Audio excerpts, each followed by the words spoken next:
जामे तिर्मिज़ी नंबर 2618 में मौजूद हदीस में हुजूर नबी अकरम सल्लल्लाहु अलैहि वसल्लम ने तंबी फरमाई कि फ़र्ज़ नमाजों को छोड़ना ईमान और कुफ्र में फ़र्क है। इस दिन और उम्र में ये बहुत आम हो गया है। बहुत से लोग मामूली वजूहात की बना पर अपनी फ़र्ज़ नमाजें तर्क कर देते हैं, जो कि बिलाशुबा रद्द है। अगर जंग करने वाले पर नमाज की फर्जियत खत्म नहीं हुई तो किसी और से कैसे हटाई जाएगी। बाब 4 अल-निसा आयत 102।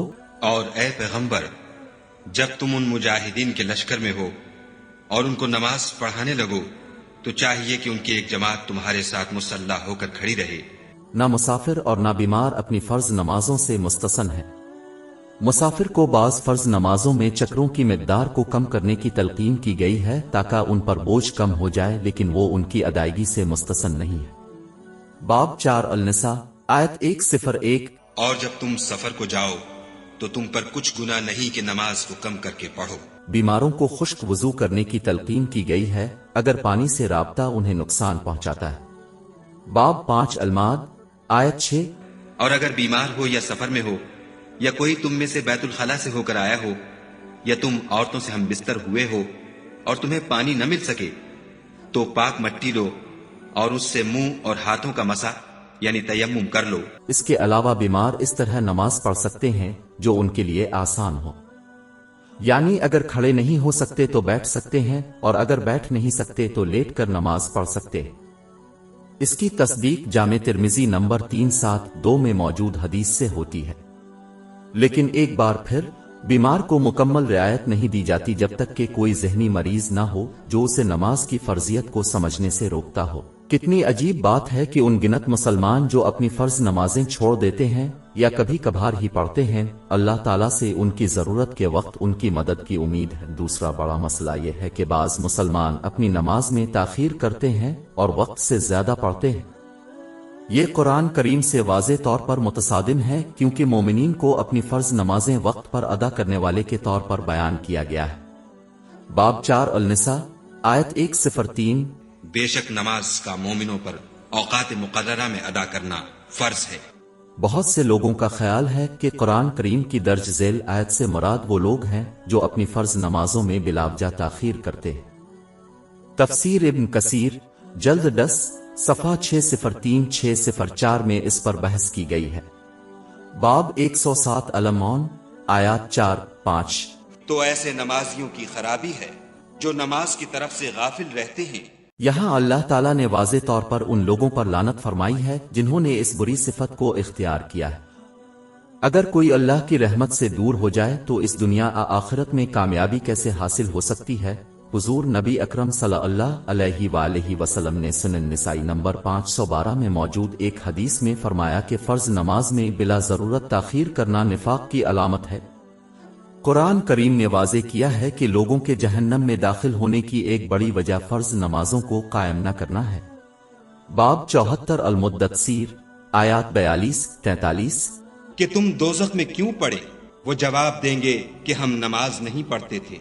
फर्ज नमाजों का तर्क करना इतना बड़ा गुनाह है कि हुजूर नबी अकरम सल्लल्लाहु अलैहि वसल्लम ने जामे तिर्मिज़ी नंबर 2621 में मौजूद हदीस में ऐलान फरमाया कि जिसने ये गुनाह किया इसने इस्लाम से कुफ्र किया। इसके अलावा कोई और नेक अमल किसी मुसलमान को इस वक्त तक फायदा नहीं देगा जब तक कि इसकी फर्ज नमाजें कायम ना हो।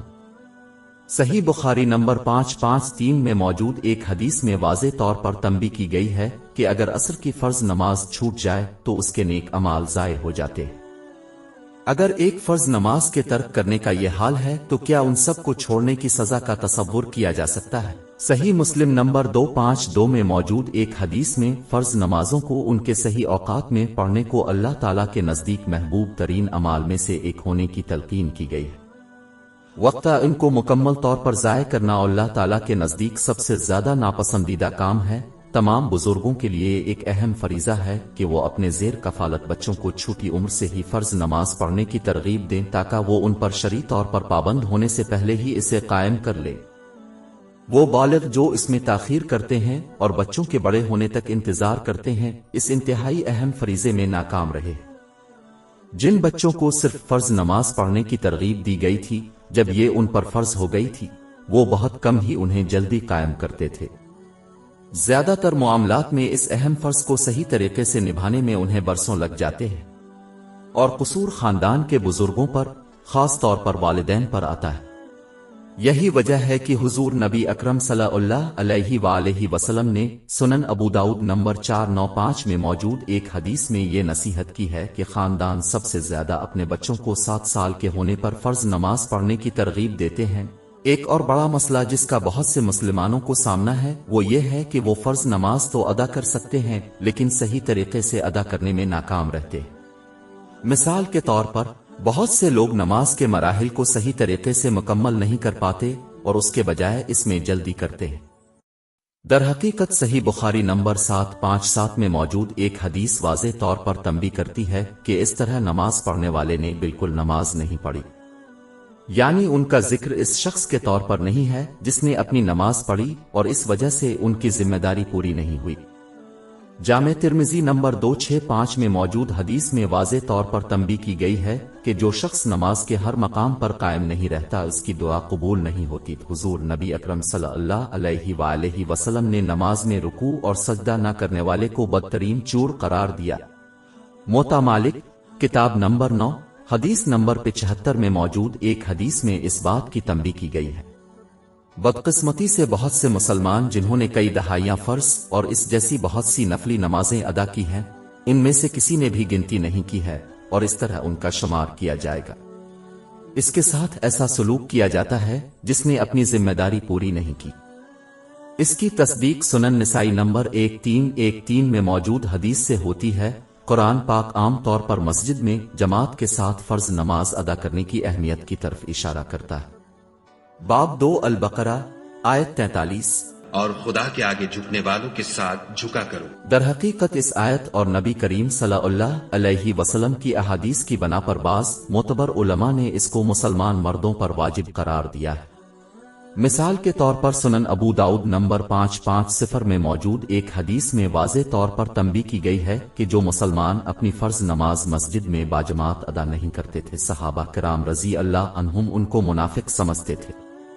در حقیقت حضور نبی اکرم صلی اللہ علیہ وآلہ وسلم نے ان لوگوں کے گھروں کو جلانے کی دھمکی بھی دی تھی جو بغیر کسی عذر کے باجماعت مسجد میں اپنی فرض نمازیں ادا کرنے میں ناکام رہے تھے۔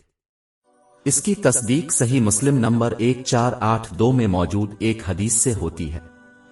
جو مسلمان اس اہم عمل کو انجام دینے کی پوزیشن میں ہوں وہ کرے۔ انہیں یہ دعویٰ کرنے میں خود کو بے وقوف نہیں بنانا چاہیے کہ وہ دوسرے نیک کام انجام دے رہے ہیں، جیسے کہ گھر کے کاموں میں اپنے خاندان کی مدد کرنا۔ اگرچہ صحیح بخاری نمبر 676 میں موجود ایک حدیث کے مطابق یہ حضور نبی اکرم صلی اللہ علیہ وآلہ وسلم کی روایت ہے، لیکن ضروری ہے کہ اب کی روایات کی اہمیت کو اپنی خواہشات کے مطابق ترتیب نہ دیا جائے۔ جو کوئی ایسا کرتا ہے وہ اس کی روایات کی پیروی نہیں کر رہا ہے، وہ صرف اپنی خواہشات کی پیروی کر رہا ہے، خواہ وہ نیک عمل ہی کیوں نہ کر رہا ہو۔ در حقیقت اسی حدیث کا اختتام اس نصیحت سے ہوتا ہے کہ جب نماز کا وقت ہوتا تو حضور نبی اکرم صلی اللہ علیہ وآلہ وسلم مسجد کی طرف روانہ ہوتے۔